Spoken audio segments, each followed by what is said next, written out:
Muslim, it bombarded Gaza and Battle of Dislodge. Hamas fighters after surprise attack. Hospitals in Gaza strips are on the verge of collapse due to the Israeli embargo, which has cut off vital supplies, power and clean water to Gaza. There are miserable conditions all around in Gaza. 2 अक्टूबर 685 और 691 के दरमियान तामीर करवाया गया था। इसको खलीफा अब्दुल मलिक इब्न मरवा ने तामीर करवाया था। लोगों को यही यकीन करना चाहिए कि 2 अक्टूबर इसराइलियों की नहीं है, बल्कि नबियों की ज़मीन यानी मस्जिद-उल-अक़सा है। यही हमारा पहला क़िबला है और यहीं से आप सल्लल्लाहु अलैहि वसल्लम ने मेराज का सफ़र शुरू किया था और यहीं आप सल्लल्लाहु अलैहि वसल्लम ने 24,000 अम्बिया को नमाज़ पढ़ाई।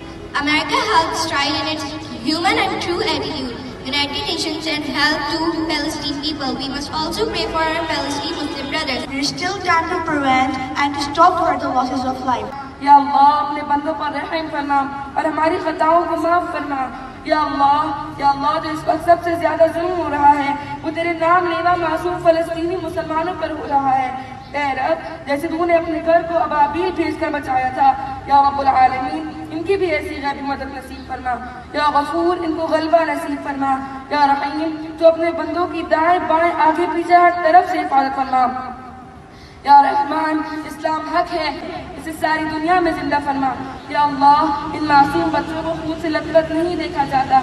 या अल्लाह, इनको रहम फरमा।